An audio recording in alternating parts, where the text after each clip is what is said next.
할렐루야. 오늘 우리 주님의 크신 은혜와 사랑이 사랑하는 모든 여러분들과 함께 하시기를 주의 이름으로 축원합니다.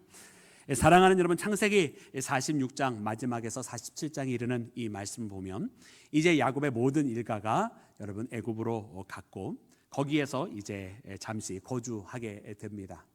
그리고 이렇게 바로를 만나서 첫 인사를 나누는 장면이 바로 오늘 이 본문 말씀에 나와 있는데요.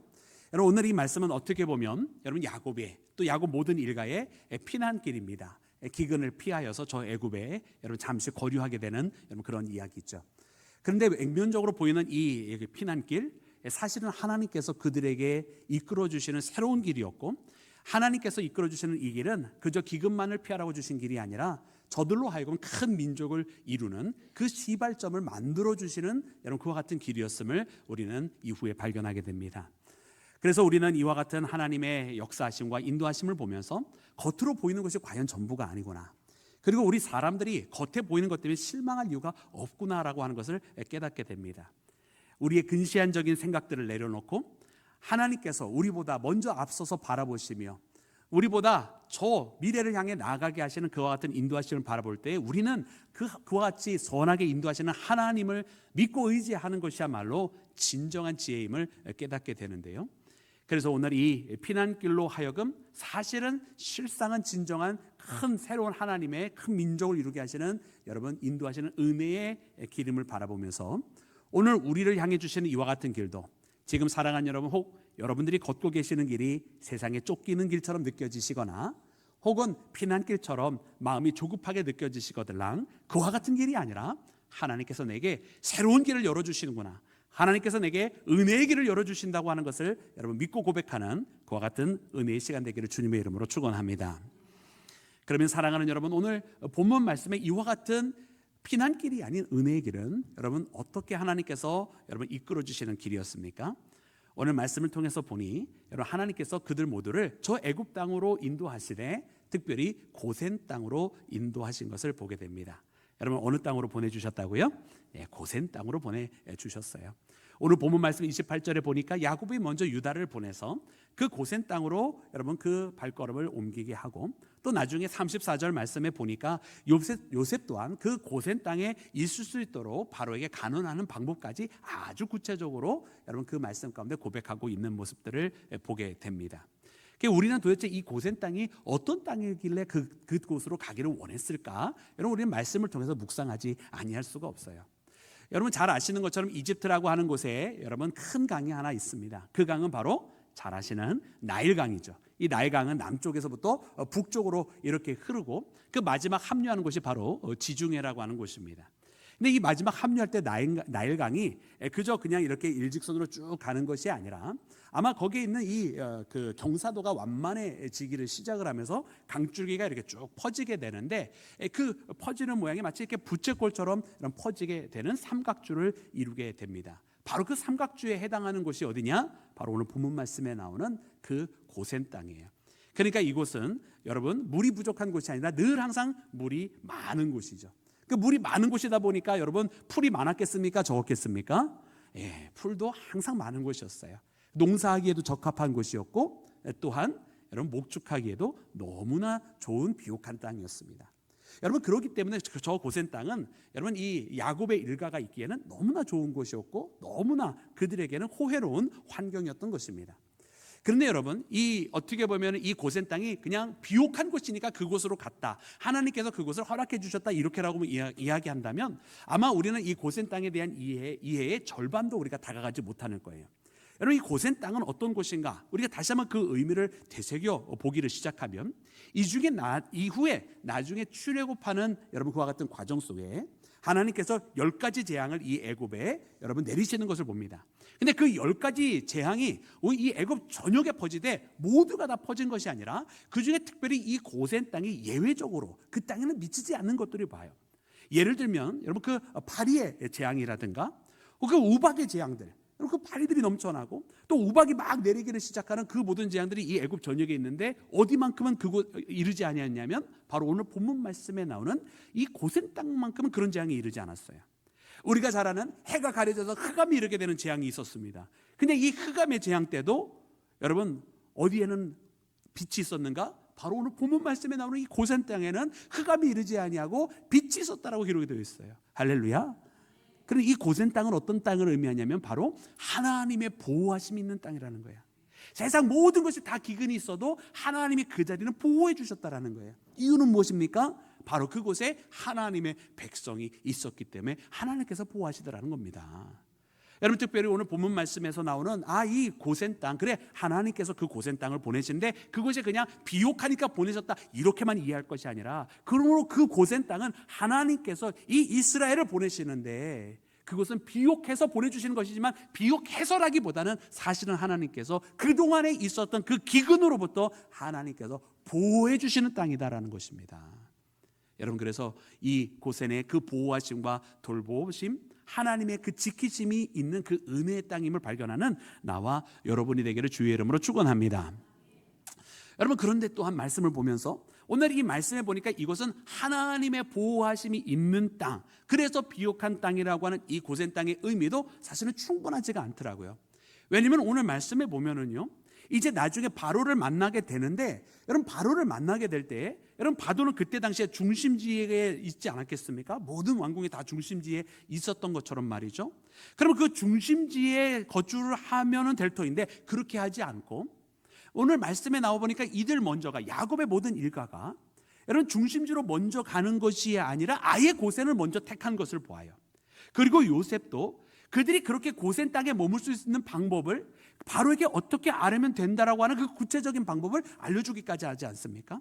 여러분, 오늘 본문 말씀 34절에 보니까 이렇게 기록이 되어져 있는데, 우리 함께 그 말씀 함께 읽어볼까요? 우리 36장 우리 34절 말씀입니다. 우리 다 같이 본문 말씀 합독하겠습니다. 시작. 당신들은 이르기를 주의 종들은 어렸을 때부터 지금까지 목축하는 자들이온데 우리와 우리 선조가 다 그리하나이다. 애굽 사람은 다 목축을 가증히 여기나니 당신들이 고센 땅에 살게 되리이다. 아멘. 할렐루야. 여러분, 이것을 보면은요, 야곱의 목적 자체가 저 황궁으로 돌아가고 저 중심지로 가는 것이 아니라 애초부터 분리되어서 저 목축지로 가는 것이었습니다. 그래서 요셉도 그 방법을 알려주기를 우리 선조 때부터 우리 대대로 목축을 하는 사람입니다라고 그렇게 말하라는 하는 거예요. 그러면 애굽 사람들은 이 목축을 가증하게 여기는 사람이기 때문에 그렇게 분리해서 그 고센 땅에 남게 해줄 것이라고 알려줍니다. 여러분, 이 말씀을 통해서 보니 여러분, 이 야곱이 애굽에 오게 될 때는 그들과 섞이고자 온 것이 아니었습니다. 그가 하나님의 백성으로서의 정체성을 지키고 싶었고, 그들은 그 애굽의 문화 속에 저 이방신들이 있는 그곳에 그들과 섞여 살아가는 것이 아니라 그곳에서도 비록 이 기근 때문에 그 몸을 그 장소에 의탁하고는 있지만 거기에서 구분되게 하나님의 백성으로 여전히 약속에 대한 땅에 대한 소망을 가진 사람으로 남기를 원했다고 하는 사실을 말씀을 통해 발견하는 나와 여러분이 되기를 주의 이름으로 축원합니다. 그래서 사랑하는 여러분, 저 고센 땅은 구별된 땅이다라는 거예요. 하나님의 보호하심이 있는 땅이면서 나머지 애국과 나머지 이집트와 구별되어진 땅으로서 그들과 섞이지 않는 땅이었다라는 뜻입니다. 여러분, 오늘 우리는 이와 같은 믿음의 고백을 사실은 야곱이 이곳에 이르기 전에 하나님 앞에 저 브엘세바에서 제단을 쌓는 모습을 통해서 발견을 합니다. 여러분, 그가 왜 브엘세바에서 제단을 쌓았겠습니까? 그가 왜 이삭의 하나님, 자기 아버지 하나님을 찾았겠습니까? 왜냐하면 여러분, 저 가나안이라고 하는 것은 하나님께서 여러분 아브라함 때부터 약속해 주신 땅이에요. 그들에게 가라 하신 그 땅이고 그것을 떠나지 말라 한 그 땅이었어요. 야곱의 아버지였던 이삭도 사실은 기근이 또다시 임함으로 저 애굽으로 내려가려고 했었거든요. 여러분, 아브라함 때도 사실은 기근이 있어서 애굽으로 내려갔다가 하나님께서 큰일을 당하게 하셨다가 그래도 하나님께서 보호해 주시고 다시 돌아왔던 것이 그 애굽 아닙니까? 여러분, 이삭도 마찬가지였거든요. 이삭도 기근이 당하니까 그도 애굽으로 내려가려고 했었어요. 그러다가 블레셋에 임하게 되었을 때 하나님께서 그를 그렇게 하지 말라고 하시고서는 점점 더 옮기시면서 다시 가나안 땅으로 보내셨잖아요. 여러분, 이 사실을 누가 가장 잘 알았을까요? 바로 야곱이 잘 알고 있었어요. 그리고 자기의 소망도 무엇이었느냐? 자기도 젊었을 적 형의 낯을 피하여서 저 외삼촌이 있었던 바단 아람으로 도망갔다가 돌아오고자 간절히 바랬던 것이 바로 그 가나안 땅이었습니다. 그렇기 때문에 그 가나안 땅을 떠나는 것 허락되어지지 않는 일이었고, 자기 신앙의 고백이 있는 곳이 바로 그 가나안으로 돌아가는 것이었기 때문에 지금 이 기근이 있다고 해서 저 애굽으로 내려갈 수가 없는 거예요. 더군다나 할아버지가 갔다가 다시 돌아올 수밖에 없었던 그 애굽, 아버지가 가다가 중간에 멈춰서 돌아올 수밖에 없었던 그 애굽을 이제 자기가 간다고 생각하니 그 발걸음이 떨어지지가 않았던 거죠. 비록 자기가 사랑하는 아들 요셉을 보는 너무나 그 간절한 소망이 있었음에도 불구하고 저 애굽으로 차마 갈 수 없었던 그 상황 가운데 마지막 그 가나안 땅의 최남단이었던 그 브엘세바에서 하나님의 제단을 쌓게 되었던 거 아니겠습니까? 근데 그때 놀랍게도 하나님께서 주신 말씀이 무엇이었어요? 그곳에 가라는 거잖아요. 거기서 큰 민족을 이루겠다고 하시는 것이었고, 그리고 그와 함께 하시겠다고 하는 것이었고, 그리고 다시 그를 돌려 보내시겠다고 말씀하시는 하나님의 약속, 그에게 사실은 이미 그가 젊었을 때에 베델에서 주셨던 그 약속을 똑같이 다시 한번 주시는 거 아니겠습니까? 할렐루야. 그래서 야곱은 그 하나님의 약속을 믿고 다시 한번 그 애굽으로 나아갈 수 있게 되었던 것입니다. 그러나 이 애굽에 오는 것은 그러므로 더욱더 무슨 뜻입니까? 하나님의 약속에 붙들린 선택. 이제는 하나님께서 원하시는 하나님의 계획 가운데 있어서 하나님께서 온전히 그 민족을 크게 하시겠다고 하는 그 약속을 믿고 나아가는 발걸음이었다라고 하는 거예요. 그러니까 그곳에서 그 애굽 사람들과 섞여 살 수가 있습니까? 없습니까? 없었다라고 하는 거죠. 그곳에서 더 신앙생활을 지키면 지켰지 애굽의 신들과 애굽의 신진들 앞에 무릎을 꿇을 수 있었겠습니까? 없었겠습니까? 없었다라고 하는 이야기예요. 그렇기 때문에 그들은 구별된 삶을 살기 위해서 애초부터 아예 목적지를 저 왕궁 옆에 바로 곁에 그때 당시에 중심지 옆에 살아가는 것이 아니라 변방이었던 고센을 택하였던 것을 깨닫는 나와 여러분이 되기를 주의 이름으로 축원합니다. 더군다나 그 위치가 여러분 가나안과 인접한 것이었기 때문에 언제든지 하나님께서 다시 허락하시면 돌아갈 준비가 되어져 있는 가장 가까운 곳이 바로 고센 지역이었다라고 하는 것을 생각해 보면 그들이 이 구분된 땅을 애국과 구별해 살아가는 것을 왜 원했는지 우리가 더욱더 발견할 수 있게 됩니다. 사랑하는 여러분, 그렇습니다. 여러분, 오늘 우리가 신앙생활을 하면서도요 바로 이와 같은 믿음의 고백으로 살아가는 거예요. 우리는요 세상으로부터 구분된 삶을 살아가고 있습니다. 하나님께서 우리와 이 땅에서 여러분 살아가게 하시되 여러분 구분된 인생길을 걸어가게 하셨다라는 거예요. 여러분, 오늘 우리 신앙의 모든 발걸음이 주님께서 인도해 주신 그런 완벽하고도 온전한 장소이지만 그러나 이곳에 영원히 있을 것이 아닌 하나님께서 원하시는 그 믿음의 발걸음, 우리로 하여금 세상과는 구분지어지게 하시는 그 은혜의 발걸음을 살아가는 나와 여러분이 되기를 주의 이름으로 축원합니다. 사랑하는 여러분, 그러기에 하나님의 은혜와 돌보심이 있고 그럼에도 불구하고 세상과는 구분되어졌던 그 고센 땅으로 나아가는 여러분 이 야곱의 발걸음은 신앙의 발걸음이었다라고 하는 것입니다. 여러분, 오늘 이 시대를 살아가는 우리가 바로 그런 고센 땅과 같은 곳에서 살고 있는 것이 아닌가 이런 생각이 들어요. 세상 속에서 함께 있는 것 같지만 그러나 하나님과 함께하는 신앙의 길을 걸어가고 세상 속에 있는 사람들과 그 가운데 섞여 있는 것처럼 보이지만 그러나 하나님의 백성으로서의 정체성을 지키고 있고 그들과 세상 속에 있지만 세상의 방법으로 어우러지는 것이 아닌 하나님의 방법으로 함께 어우러지고자 했었던 여러분 그런 믿음의 발걸음이 바로 여러분 이 고센 땅에 거하고 있는 우리 신앙인의 발걸음이 아닌가라는 생각이 듭니다. 그러므로 살아가는 여러분, 오늘 우리가 주님의 은혜 가운데에 살아가고 있습니다. 여러분, 기근과 같은 생활 속에서도 하나님께서 고센 땅에서 돌보시듯 우리를 지금 돌보시고 계십니다. 그 가운데서 하나님께서 우리를 지키시겠다고 약속하고 계시고 지금도 하나님은 우리를 돌보시고 우리를 양육하고 계시는 줄로 믿습니다. 날마다 우리의 삶을 채워주시는 은혜의 하나님, 우리에게 늘 항상 주님의 것으로 우리의 마음을 가득 채워주시고 우리의 손을 붙들어 주시고 치유하시고 고쳐주시는 그 하나님의 은혜 속에 우리가 오늘도 살아가고 있는 줄로 믿습니다. 그러나 때로는 우리가 이와 같은 하나님의 은혜 속에 살아가고 있다고 해서 그곳에서 섞여 살아가는 것이 아닌 것처럼 우리가 세상의 풍조와 세상이 흘러가는 문화대로 살아갈 것이 아니라 오직 하나님께서 주시는 그 마음을 가지고 신앙의 가치관에 붙들려 살아가는 나와 여러분이 되기를 주의 이름으로 축원합니다. 세상이 말하는 힘의 논리대로 살아갈 것이 아니라 오히려 가진 자가 베풀어주는 그런 하나님의 사랑의 방법으로 살아가는 나와 여러분이 되기를 주의 이름으로 축원합니다.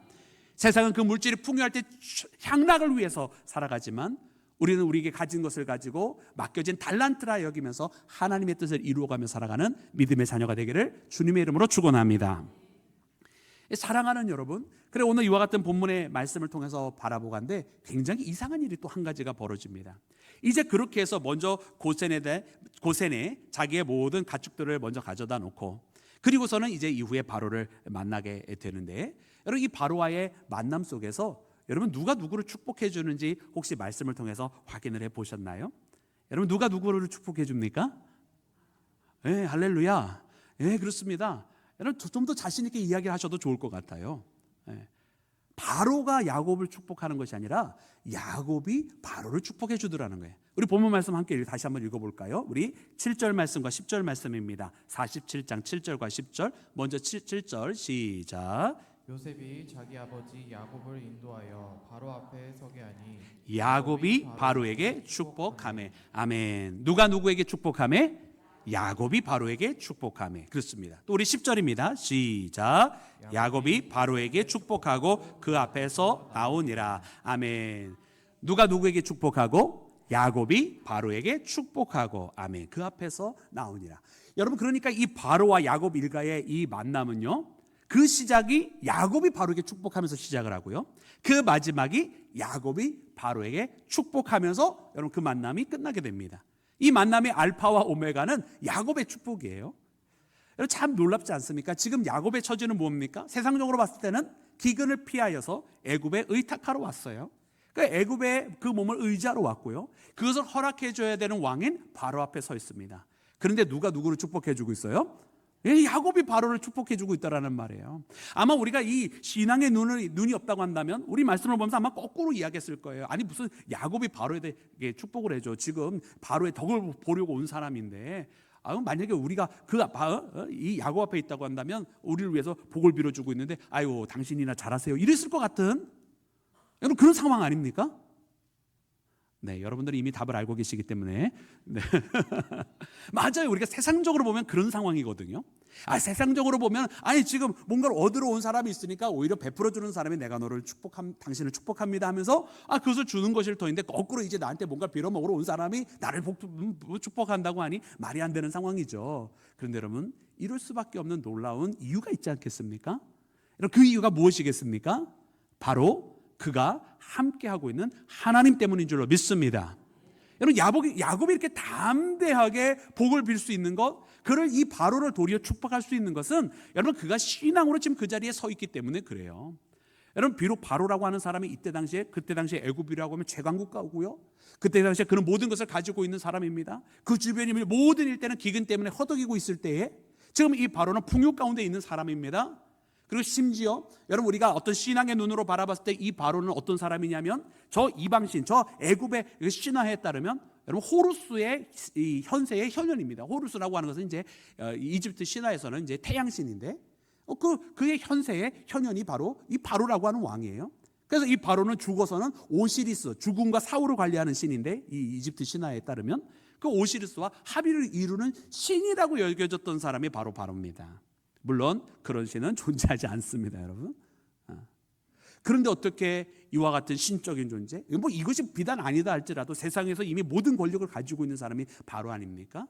근데 어떻게 이와 같은 바로한테 오히려 축복을 해주느냐?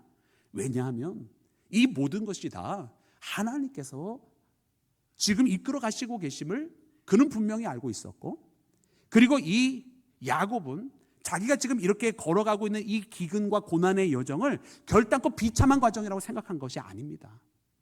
지금 이 과정은 이미 그가 브엘세바에서 하나님 앞에 응답을 얻은 것처럼 하나님의 인도하심이라고 하는 응답을 얻었고, 그는 이미 지금 자기가 잃어버렸던 아들을 되찾게 되었습니다. 할렐루야. 비록 세상에 가진 것 아무것도 없다 할지라도 그는 지금 하나님의 인도함 가운데 있다는 거예요. 여러분 이것을 바라보면서 우리는 놀라운 하나님의 신앙의 진리를 발견하게 됩니다. 여러분 우리가 도대체 무엇 때문에 세상 앞에 위축되며 살아갑니까? 가진 것이 없으면 위축이 됩니까? 여러분 우리가 하나님의 은혜를 가지고 살아가고 하나님 한 분만으로 만족합니다라고 고백하며 살아가는 사람들 아닙니까?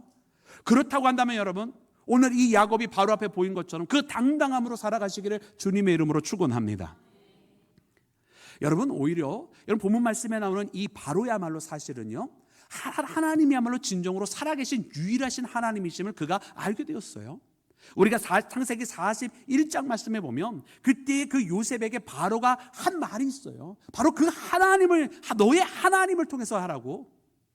여러분 이 바로야말로 사실은 이 애굽에 있었던, 이 이집트에 있었던 자기가 알고 있었던 그런 신이 살아있는 신 아니고, 아마 그 신이 살아있었다고 한다면 진작에 자기의 꿈을 해몽해 주었을 것이고 진작에 이 기근의 문제를 해결해 주었을 터이겠죠. 근데 그러지 못하였고 오직 여호와 하나님을 알고 있는 이 요셉 한 사람만이 그의 꿈을 알았고 그 꿈을 해결해서 진정으로 지금 당면하고 있는 이 문제를 풀어가고 있는 거 아닙니까? 그래서 바로야말로 오히려 요셉에게 너의 하나님이 라고 하면서 고백을 해주었는데, 여러분, 근데 이처럼 이와 같은 고백을 갖게 된 이 바로 앞에 와가지고 오히려 그 머리를 조아렸다라고 한다면, 여러분, 이 바로가 어떻게 생각을 했겠어요? 그렇지 않습니까? 가진 것이 없다고 해서 머리를 조아린다? 사실 이것은 그가 믿고 있는 그 하나님에 의해서 받은 것인데, 여러분, 그러므로 당당하게 사실 주의 이름으로 축원합니다. 우리의 모습이 여러분 우리의 신앙입니다. 오늘 우리가 세상의 길을 걸어가면서 살아가는 우리의 언어와 우리의 태도가 사실 우리의 신앙을 그대로 드러내는 거예요. 내가 당당하게 살아가는 거예요. 무엇이 없다고 위축되면 여러분 그게 신앙이겠습니까? 여러분, 우리는 세상의 소유물에 의해서 우리의 신앙이 좌지우지되지 않습니다. 여러분, 우리 하나님이 능력이 없으셔서 그걸 부어주지 않으신 겁니까? 세상의 힘이 더욱더 막강해가지고 하나님께서 주실 것을 못 주고 계시는 것입니까? 여러분, 우리 하나님은 그렇게 능력 없는 하나님 아닌 줄로 믿습니다. 우리 하나님은요, 우리로 하여금 이 모든 것도 다 이끌어 가시는 중이에요. 지금 하나님께서 만약 우리 가운데 이와 같은 기근의 시간을 허락하고 계시다고 한다면, 여러분, 그것도 하나님께서 뜻하시는 바가 있기 때문에 그렇습니다. 오늘 여러분 이와 같은 하나님을 발견하고 진정으로 믿음으로 새롭게 되어져서 여러분 당당하게 살아가는 나와 여러분이 되기를 주의 이름으로 축원합니다. 사랑하는 여러분, 그래 오늘 이 본문 말씀 보면서 그러므로 우리에게 필요한 것은 바로 이와 같은 영적 권세구나. 여러분, 하나님은 우리에게 권세를 주셨어요. 그죠? 우리가 요한복음 말씀에 봐도 우리에게 자녀가 되는 권세를 주셨다 그래요. 여러분, 우리는 누구의 자녀입니까? 하나님의 자녀입니다. 아멘. 알기는 기가 막히게 합니다. 여러분, 하나님의 자녀가 되었으면 여러분 그 아버지의 모든 것을 물려받는 상속자입니다. 우리가 하나님께서 우리에게 모든 것을 다 주시는다는 말이에요. 그러니 여러분 우리가 왜 위축이 되어야 되겠습니까? 여러분, 하늘의 권세를 가진 자 되시기를 주의 이름으로 축원합니다. 하늘의 권세를 가지고 선포하시는 자 되시기를 주의 이름으로 축원합니다. 그게 바로 영적 권위입니다. 세상 앞에 살아가되 이 영적 권위를 가지지 못한 크리스찬들이 너무나 많아요. 영적 권위를 가지고 살아가고 담대하게 살아가고 믿음의 선포를 해야 될 텐데 믿음의 선포를 하지 못하고 그 입술 속에서 맨날 한숨 소리만 나오고 그 입술 속에서 된다가 아니라 맨날 안 된다라고 하는 소리만 나와요. 그 입술을 통해서 도대체 그 마음속에 어떠한 영적 권세가 있다라고 하는 것인지 여러분 우리는 돌이켜보지 않아야 할 수가 없어요. 그러므로 오늘 이 말씀에 여러분 이 야곱을 보시기 바랍니다. 그 입술을 열어 도리어 그 바로를 축복해 주는데 그의 마음속에 어떠한 하늘의 권세가 있는지 우리 보게 되지 않습니까? 아, 바로 저것이구나. 여러분, 오늘 이 시대에 하늘의 권세를 가지고 선포하며 살아갈 때 우리에게 주어진 이 문제가 아님을 우리가 고백을 하는 것이고 이것을 통해서도 역사하시는 하나님을 인정하는 믿음이 바로 이 권세가 있는 선포를 통해서 이루어지는 줄로 믿습니다. 믿음의 권세를 가지시고 믿음의 이야기를 하시고 이 야곱이 축복을 바로를 축복하듯 여러분 축복하시면서 살아가는 믿음의 자녀가 되시기를 주님의 이름으로 축원합니다. 사랑하는 여러분, 또한 오늘 본문 말씀을 통해서 보니까 여러분 이 고센에 거주하면서 이렇게 담대하게 살아갈 수 있는 큰 이유 중에 하나는 그들이 최종 목적지가 어디였는지를 알았기 때문입니다. 자, 우리 본문 말씀 보면은요, 여러분 이 요셉의 형제들이 바로에게 이렇게 요청을 합니다. 우리 야곱의 아들들이 어떻게 요청을 하느냐?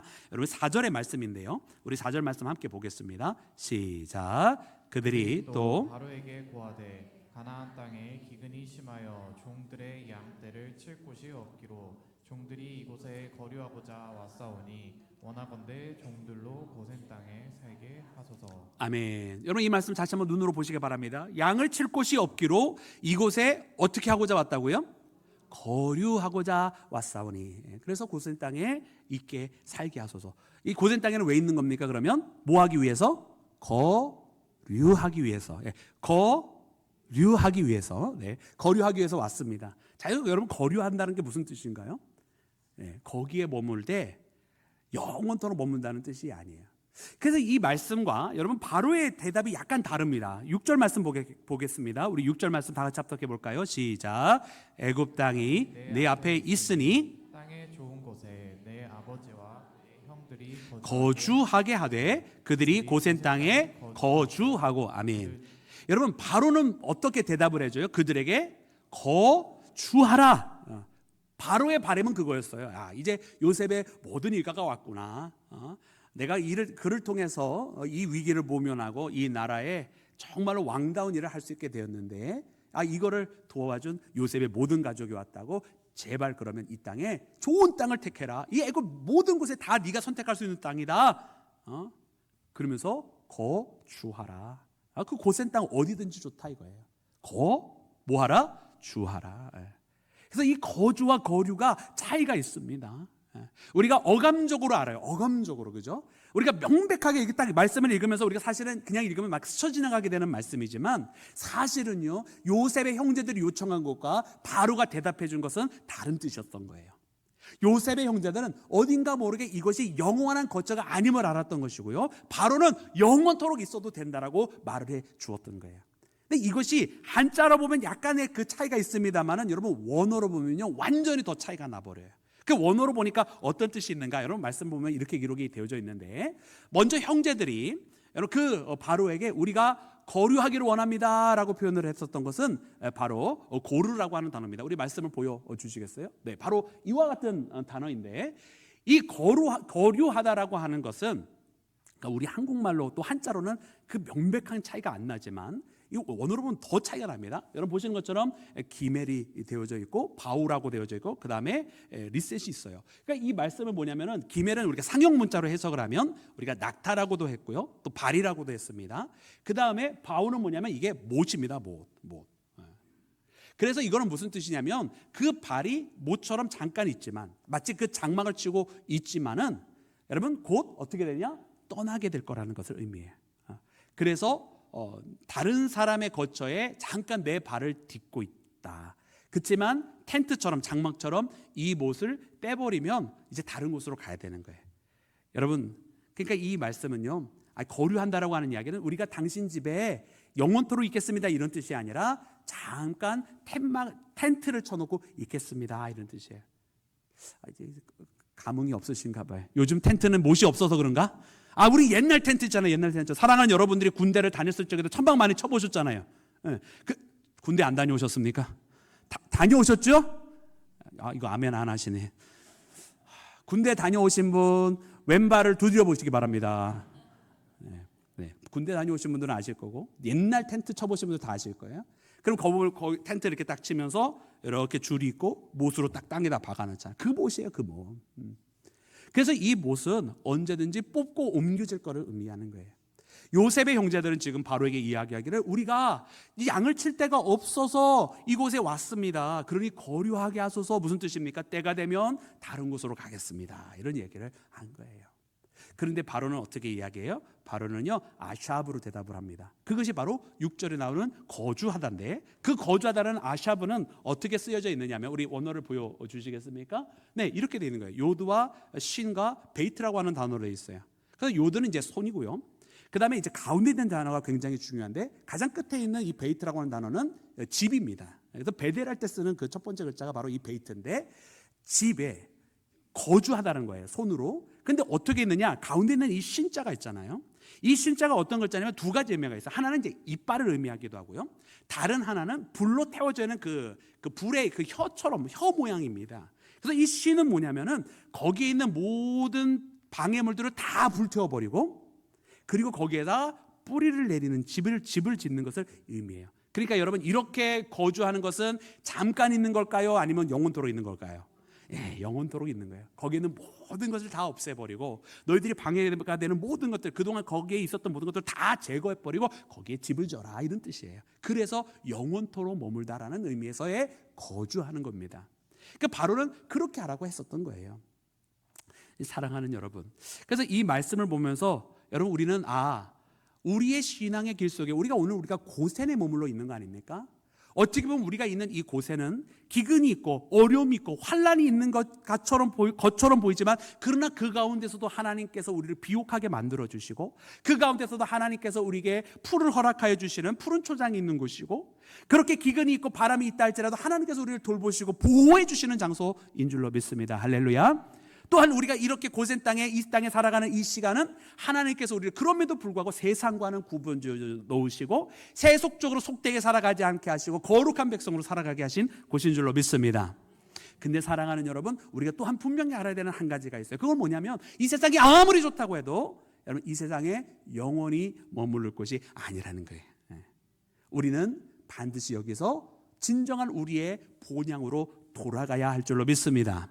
그것이 하나님께서 야곱에게 주신 약속이었고 아브라함에게 하신 말씀이었고 이삭에게 명령하신 말씀이었으며 지금 이제 이 야곱의 모든 후손들이 그의 아들들이 또한 그렇게 바로에게 요청하고 있는 거예요. 이것은 영원히 머무를 곳이 아니다 말이죠. 여러분, 그래서 오늘 본문 말씀에 보면 참 특이한 것이 이 말씀뿐만 아니라 또 한 번 나오는데 그것은 바로 바로와 야곱의 만남 속에서 나옵니다. 이 바로가요, 야곱에게 당신의 나이가 얼마냐고 묻게 되죠. 그때 야곱이 뭐라고 대답합니까? 우리 8절과 9절 말씀인데 함께 합독해서 읽겠습니다. 8절과 9절 시작. 바로가 야곱에게 묻되 내 나이가 얼마냐? 9절 시작. 야곱이 바로에게 아뢰되 내 나그네 길의 세월이 130년이니이다. 내 나이가 얼마 못되니 우리 조상의 나그네 길의 연조에 미치지 못하나 험악한 세월을 보내었나이다 하고. 아멘, 아멘. 여러분, 나이를 묻으면 내 나이 몇 살입니다. 130년입니다. 이렇게 대답하면 될 거 아니에요, 그죠? 근데 그렇게 대답하지 않고 뭐라 그러면서 130년이라고 이야기하냐면 내 나그네 길이 세월이 130년입니다. 이렇게. 그 나이를 말하는 방법일 수 있겠죠. 그러나 나그네 길의 세월로서 자기의 나이를 이야기하는데 의미가 있는 거예요. 그냥 나이가 아니라 자신의 이 횟수는 나그네 길이었다라고 하는 거예요. 그래서 자기 조상들의 나이도 이야기하잖아요. 그래서 자기의 조상들의 나이에 미치지 못합니다라고 이야기를 해요. 그럼 실제로 보면 아브라함이 175세, 또 이삭이 180세를 살았으니 130세는 아직 내 아버지와 할아버지보다 못합니다. 그 선조보다 이야기하면 훨씬 더 많이 못 미치는 것이겠습니다만은, 근데 나이의 비교를 말씀하신 것이 아니라 또 조상의 나이를 이야기할 때도 어떻게 이야기합니까? 아까 읽었던 9절 말씀에 보니까 우리 조상의 어떤 길? 나그네 길의 연조에 미치지 못합니다. 할렐루야. 그러니까 이 나이는 뭡니까? 나그네 길의 세월이라는 거예요. 자신의 나이를 표현을 하는데 나는 나그네입니다라고, 나는 어디론가로 가야 되는 사람입니다라고 이야기했다는 거예요. 왜? 바로는 그 야곱의 아들들에게 너희들 여기 영원히 거주해라 라고 아샤브로 이야기해 주니까 아샤브 할 것이 아니라고 하는 것을 자기의 나이를 통해서 또다시 설명하는 거예요. 당신 몇 살이요? 그랬더니 나의 나그네 길은 130년입니다. 우리 조상들의 나그네 길에 아직은 피할 바 못합니다. 무슨 뜻입니까? 나는 어디론가 가야 되는 사람입니다라고 이야기했다는 거예요. 할렐루야. 여러분, 우리는 이와 같은 야곱의 고백을 잊지 말기를 주의 이름으로 축원합니다. 여러분, 우리가 얼마나 많이 베드로처럼 여기가 좋사오니라고 이야기하는지 몰라요. 여기가 좋사오니. 그 변화산에서 성령의 은혜가 예수님께서 신령한 몸으로 변하시는 그와 같은 모습을 발견하는 여기가 좋사오니. 하나님께서 축복을 허락하여 주셔서 풍요롭게 하고 비옥한 목초지가 있으니 여기가 좋사오니라고 이야기하는지 몰라요. 그러나 사랑하는 여러분, 우리는 그 변화산의 영화로운 자리가 아니라 때로 예수님과 함께 갈보리 산으로, 저 골고다 운동으로 가야 될 때가 있습니다. 우리의 진정한 목적지가 있는 것이거든요. 더 나아가서 궁극적으로는 우리는 저 천국에 가야 할 사람들인 줄로 믿습니다. 그것이 바로 우리에게 진정한 가나안 땅 아닙니까? 우리는 이 나그네 길을 걸어가는 사람이다. 그리고 이 나그네 길도 사실은요, 여러 가지 종류의 나그네 길이 있어요. 어떤 사람은 이 나그네 길을 걸어가는데 관광객의 나그네 길을 걸어갑니다. 여러분, 관광객의 나그네 길은 어떤 길입니까? 가다가 중간에 지치면 쉬고 중간에 피곤하면 돌아오고, 그런 데가 나그네 관광객들의 길이에요. 근데 본문에 나오는 나그네 길은 그런 나그네 길이 아니고요, 순례자의 나그네 길입니다. 여러분, 우리는 순례의 길을 떠나고 있는 사람인 줄로 믿습니다. 우리는 하늘로 향해 나가는 순례자들입니다. 이 순례의 길은요, 중간에 멈출 수가 없어요. 아프면은요, 아픈 대로 그 길을 걸어가는 거예요. 다리가 갑자기 말을 안 듣습니까? 그러면 지팡이를 짚고라도 그 길을 끝까지 가는 게 순례의 길입니다. 여러분, 우리는 그런 하늘로 향해 나가는 순례의 길을 걸어가고 있습니다. 오늘 우리의 발이 조금 부르텄다고 멈춰설 수 있겠습니까? 여러분, 앞에 돌뿌리가 좀 있어서 방해가 된다고 그 길을 안 간다고 할 수 있겠습니까? 아닙니다.